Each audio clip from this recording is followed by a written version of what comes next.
Halo guys, bersama gue Anugrah Gilang Farizi di sini. Dan kalian sedang terhubung dengan podcast pertama gue yang gak ada judul ini. Dan sekarang gue bakal ngebahas tema tentang pemuda, generasi Z dan visi Indonesia Emas 2045. Di sini gue bakal ngebahas nggak sendiri, bakal bareng teman-teman gue yang mungkin bakal perkenalan diri masing-masing, mungkin dari lo. Oh, gue Zaidan. Gue Revi. Gue Rafli. Nah, di sini teman-teman kampus gue yang bakal ngebantuin gue ngebahas tentang visi Indonesia Emas 2045 ini dan apa sih kaitannya dengan generasi Z? Apalagi kita di sini semuanya generasi Z ya. Betul. Ya, betul. Oh, sebelum gue mulai podcast ini pasti gue cari-cari dulu apa sih sebenarnya Indonesia Emas 2045 ini. Dan setelah gue cari-cari dan gue searching, gue nemuin referensi dari website indonesia2045.go.id yang di sana ngebahas tentang yang dimana Kementerian PPN atau Bappenas menyusun rencana pembangunan jangka panjang nasional atau RPJPN dari 2025 sampai 2045 yang mewujudkan Indonesia sebagai negara Nusantara berdaulat, maju, dan berkelanjutan. Nah, gue mau nanya sama lu pada nih, kira-kira dengan visi negara Nusantara berdaulat, maju, dan berkelanjutan ini bagus nggak sih buat negara kita yang kita lihat belakangan ini udah mulai maju gitu? Kalau dari gue sih, pendapat gue, ini menuju Indonesia Maju 2045 ini suatu gagasan yang sangat bagus ya buat Indonesia sendiri. Apalagi kan kayak tadi yang udah lu bilang Lang, Indonesia ini kan udah mau ke arah yang maju ya. Jadi dengan adanya gagasan ini bisa jadi acuan kita sebagai Gen Z kali ya, bisa disebut ya. Sebagai Gen Z buat kedepannya Indonesia itu patokannya maju di 2045. Dari lu Itu sendiri pendapat deh, gue sih. Oke, kalau dari gue pribadi dengan tadi apa visinya?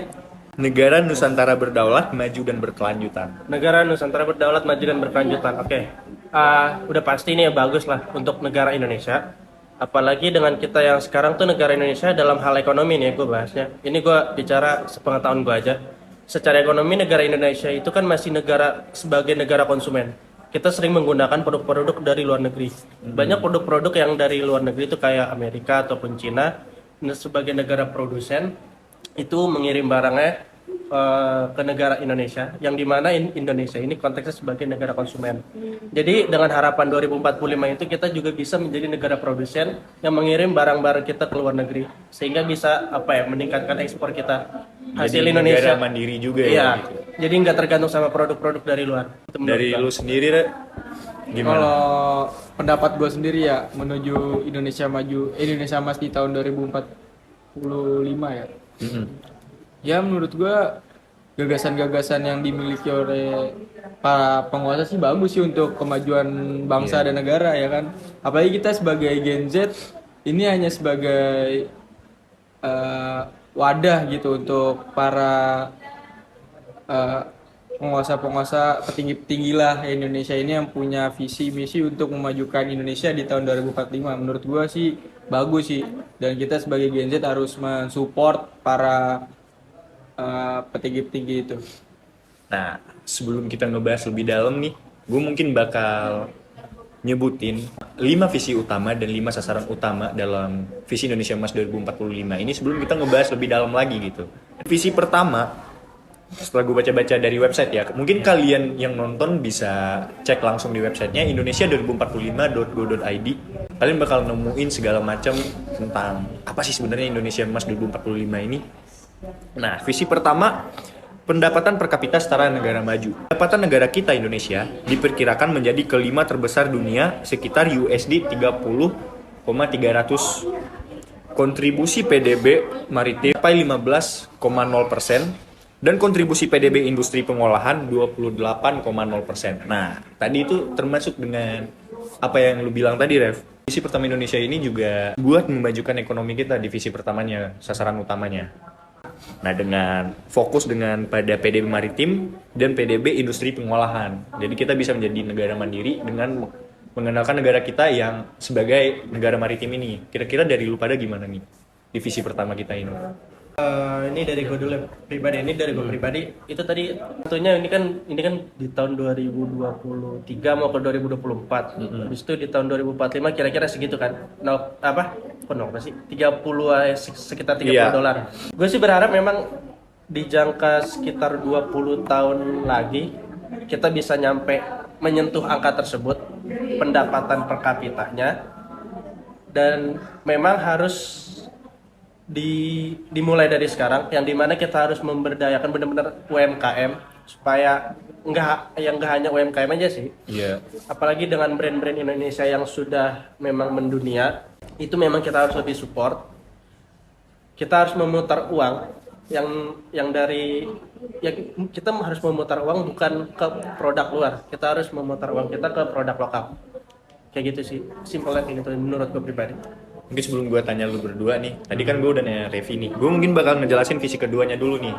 Oke, siap. Mungkin di tiap visi gue bakal nanya beda-beda dari lu pada. Nah di visi kedua, kemiskinan menuju 0% dan ketimpangan berkurang.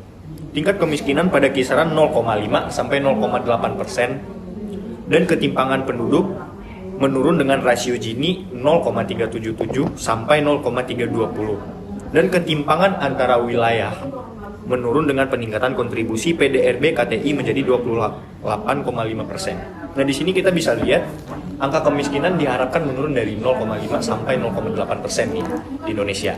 Serta ketimpangan pendapatan antara penduduk itu menurun dari rasio Gini menjadi 0,377 sampai 0,320. Nah, visi kedua ini sebenarnya cukup berkesinambungan ya dengan visi pertama. Nah, kira-kira menurut lu nih, bisa nggak sih kita nyampai visi pertama dan visi kedua ini untuk menjadi Indonesia Emas 2045 ini? Mungkin lu bisa jawab dah. Dengan visi yang pertama tadi kan memajukan peningkatan di bidang maritim dan bidang industri. Nah ini kan berkesinambungan nih dengan visi yang kedua. Iya. Dengan meningkatkan visi yang pertama ini bagus sih, bisa mencapai ketimpangan sosial, kemiskinan, merendahkan kemiskinan yang ada di Indonesia. Jadi kita harus fokus juga nih ke visi yang pertama nanti untuk mencapai visi yang kedua. Ya, mungkin gue juga setuju kali ya. Nah, kita lanjut dulu nih ke visi ketiga. Nah, di antara kelima visi tersebut, menurut gue ya, menurut pandangan pribadi gue, visi ketiga ini yang memungkinkan paling cepat terrealisasikannya di antara visi kelima. Ini cuma analisa sotoy gue aja. Nah, gue bacain dulu nih. Visi ketiga, kepemimpinan dan pengaruh di dunia internasional meningkat, penguatan diplomasi internasional dan kepemimpinan global, pengaruh budaya, peran aktif dalam organisasi internasional, serta berkontribusi terhadap penyelesaian isu-isu global. Global Power Index masuk ke 15 terbesar di dunia. Nah, kenapa gue tadi bisa bilang ini yang paling cepat terrealisasikan di antara 5 visi atau 5 sasaran utama lainnya? Karena kita bisa melihat di belakangan ini Indonesia udah menunjukkan kancahnya lah di dunia internasional, mulai dari bahasa Indonesia kita yang udah dipakai menjadi bahasa resmi UNESCO buat rapat UNESCO gitu, serta kita juga sering bergagasan tentang Palestina dan Israel. Nah, kira-kira menurut lu divisi ketiga ini bisa tercapai nggak, atau lu setuju atau nggak, lu nggak setuju dengan statement gue tadi gitu? Ya kalau menurut gue ya setuju aja sih, selagi itu bikin negara kita maju dan negara kita tidak mundur gitu. Dan menurut gue tadi yang soal Palestina dan Israel ya Pokoknya kita meningkatkan power index kita ke 15 terbesar di dunia, yang dimana berarti kita jadi negara berpengaruh juga gitu dalam politik dunia. Kalau menurut gue ya karena Indonesia ini juga negara yang kaya akan sumber daya alam ya, menurut gue ya emang harus sih wajib di angka 15 besar itu udah benar-benar wajib Indonesia di urutan 15 besar dalam yang dengan modal SDA dan SDM-nya menurut gue. Oke. Gue bakal lanjut ke visi keempat.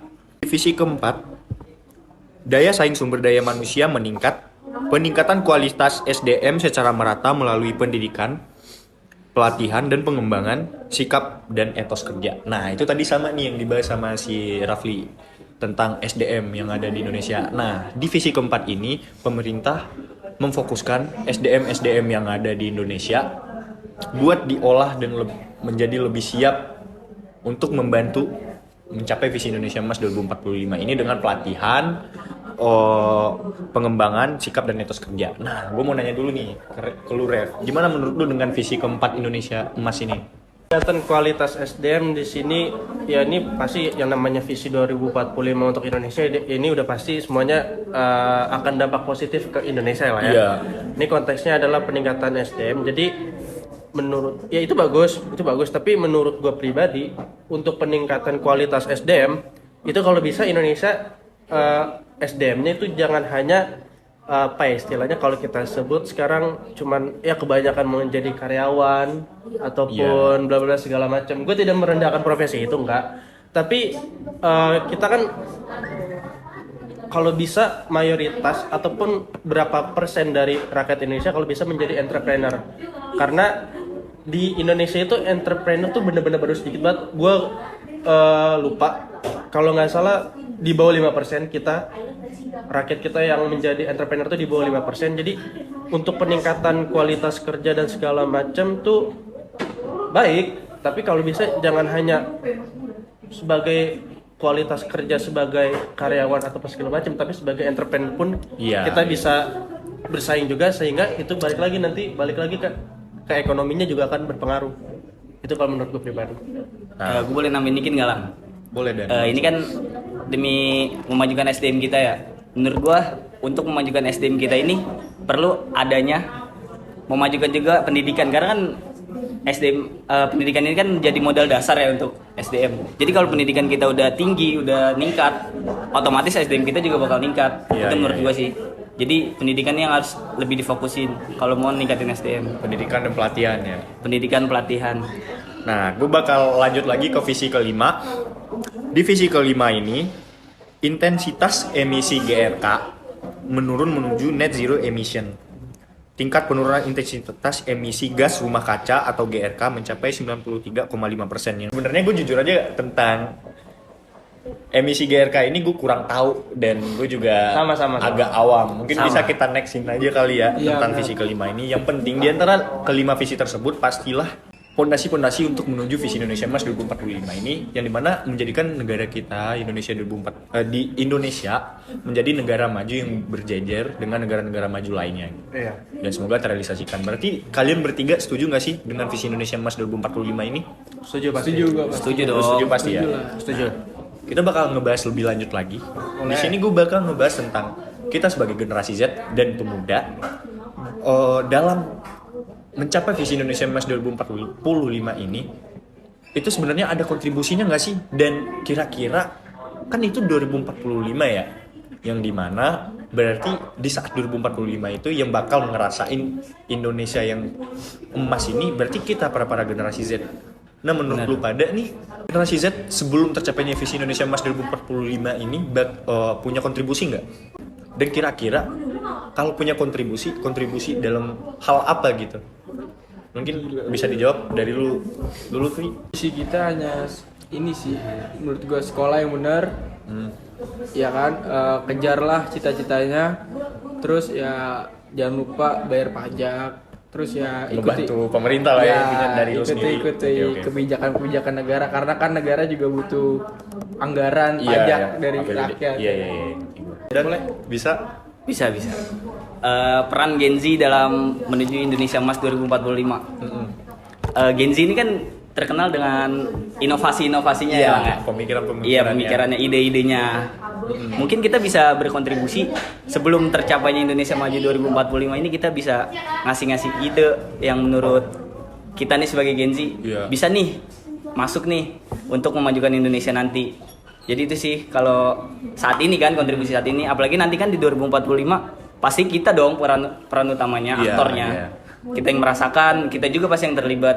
Menurut gue gitu sih kalau pendapat itu. Iya, gue setuju juga sih. Kalau dari lu sendiri gimana, Ref? Kalau dari gue pribadi, apa yang kita bisa lakukan ya sebagai Gen Z dari sekarang untuk menuju ke Indonesia Emas 2045, menurut gue adalah dari mulai hal kecil dulu. Hal kecil itu adalah habit dari Gen Z. Gen Z ini adalah generasi yang terbiasa dengan hal-hal yang instan. Jadi gue berharap Gen Z ini juga kita ini di era yang serba instan, habis itu banyak banget informasi yang masuk. Pokoknya kita serba dimudahkan. Iya. Serba dimudahkan. Nah, gue berharap dengan mudahnya informasi teknologi yang masuk ke dalam negara kita, yang informasi yang kita terima dan segala macam, gue berharap Gen Z itu bisa memulai inovasi ya. Tadi balik lagi yang apa yang Zaidan bilang, kita bisa mengambil inovasi apa yang mungkin yang dari dunia barat udah lakukan, kita bisa hal-hal yang baik bisa kita terapkan, terus kita inovasi sehingga memberi impact dampak yang baik untuk Indonesia ke depannya gitu. Dan gue pribadi pun berharap untuk gue pribadi juga gue bisa melakukan hal itu, gue bisa berkontribusi untuk Indonesia Emas 2045 nanti. Iya. Ya karena kalau bukan kita siapa lagi ya? Betul. Nah kalau dari gue sendiri, kontribusi apa sih yang bisa diberikan Gen Z kepada pemerintah untuk mencapai visi Indonesia Emas 2045 ini? Mungkin bisa dalam bidangnya masing-masing, kayak bidang teknologi, ekonomi, hukum, dan jasa, ataupun yang lain-lainnya. Contohnya sekarang kalau kita lihat belakangan ini, generasi Z udah ngeliatin suatu kancahnya di dunia bidang-bidang yang udah gue sebutin tadi. Contohnya dalam dunia ekonomi, sekarang Gen Z banyak yang udah punya startupnya masing-masing. Serta dalam bidang teknologi apalagi banyak generasi Z atau pemuda yang udah nyiptain suatu inovasi-inovasi yang bagus, maupun itu didukung pemerintah ataupun yang belum didukung pemerintah. Tapi menurut gue itu udah kontribusi yang sangat besar loh buat kita sebagai Gen Z untuk mendukung visi Indonesia Emas 2045 ini. Nah, dari gue sendiri,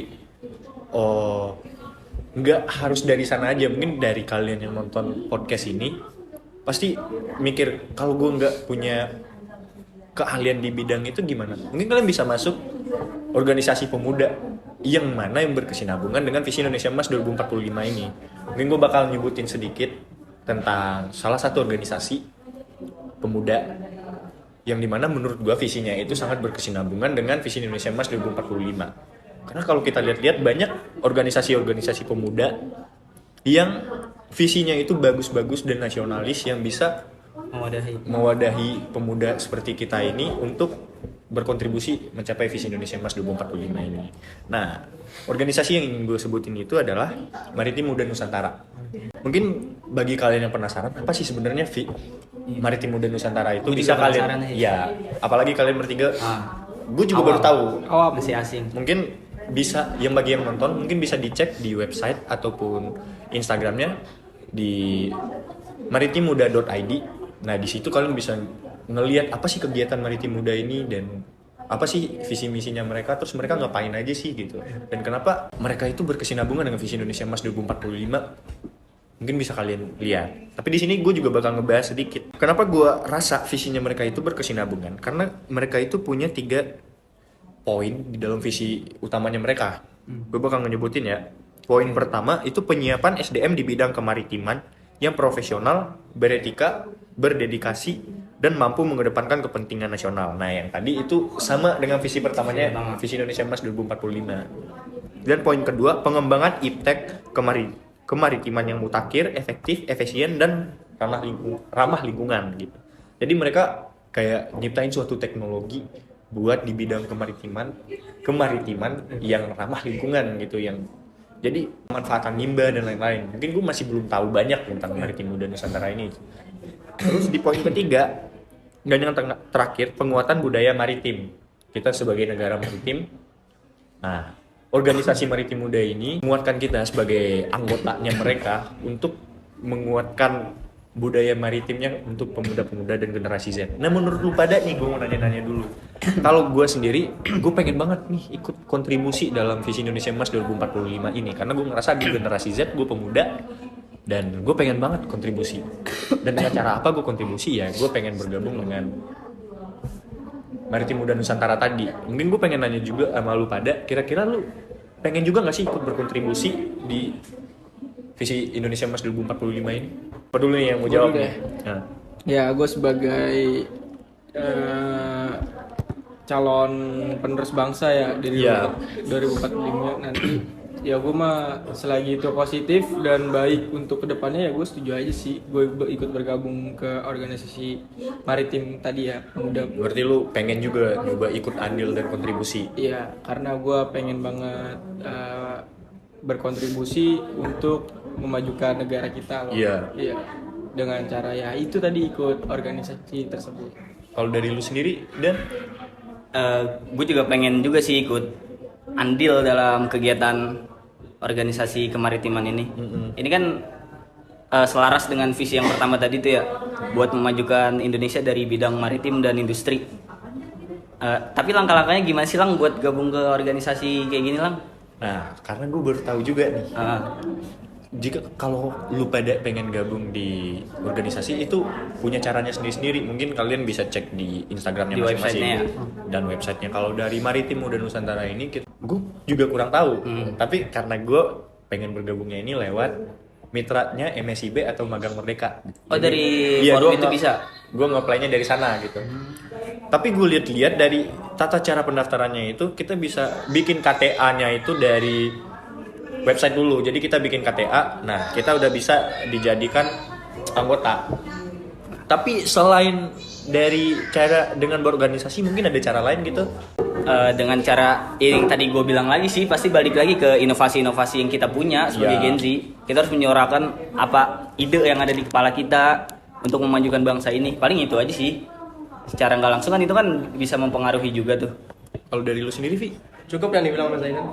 berarti lu setuju nih? Setuju. Nah, kalau menurut gua, kalau lu punya bakat di bidang teknologi, ekonomi, kreatif, hukum dan lain-lainnya, mungkin kalian bisa menjadi pewadah buat generasi-generasi Z lainnya, contohnya buat bikin suatu organisasi ataupun kegiatan lainnya. Kan mungkin kita juga bisa mengembangkan skill-skill tersendiri atau potensi-potensi dari kita sendiri. Kan kita bisa nyari tahu sendiri. Gue sebenarnya di bidang apa sih bagusnya gitu. Betul. Di bidang teknologi kah, hukum kah, kreatif kah. Nah, kalian bisa mengasah skill itu dulu dengan cara bergabung tadi dengan organisasi ataupun perusahaan. Setelah bakat itu terasa, mungkin kalian bisa menjadi pewadah buat pemuda-pemuda yang lain gitu. Nah. Kira-kira lu pada setuju gak sih Setuju lah. statement gue tadi? Setuju. Bisa. Nah, karena menurut gue kalau bukan kita sebagai pemuda dan generasi Z, siapa lagi gitu buat membantu pemerintah mencapai visi Indonesia Emas 2045 ini. Betul. Betul. Kita emang aktor utamanya nanti Nah. menuju Indonesia Mas. Dan gue juga pengen ngajak lo pada nih yang nonton podcast ini buat ikut berkontribusi juga.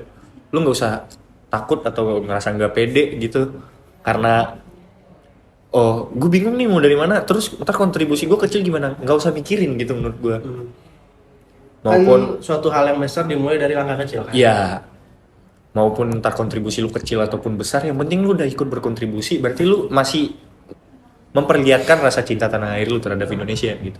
Lu bayangin kalau visi Indonesia Emas 2045 ini terrealisasikan, kita juga bangga loh sebagai warga negara melihat Oh, jelas. negara kita Jelas. berjajaran dengan negara-negara Negara lain. besar. Negara kita jadi negara adidaya gitu. Ya. Nah, mungkin kalau lo yang ngerasa pengen juga Indonesia maju gitu, mungkin kita sebagai generasi Z harus ikut berkontribusi, iya nggak? Betul. Mungkin sekian dari podcast gue kali ini. Gue Nugra Gilang Farezi. Mohon maaf jika ada salah kata dari gue maupun teman-teman gue dalam podcast ini ataupun analisa sotoy kita orang gitu. Karena Soalnya ini obrolan liar aja guys. iya, karena podcast ini juga pertama kali ya buat kita ya. Iya, pertama kali. Gue sebagai host maupun lu pada sebagai narasumber ini pertama kali ya. Pertama kali. Mohon maaf atas kesalahan kata ataupun informasi atau kesotoyan kita orang gitu. Mungkin kalian yang nonton ini dan ngerasa ada data atau ada statement yang salah, bisa kalian benerin di kolom komentar ya. Benar. Sekian dari gue dan terima kasih.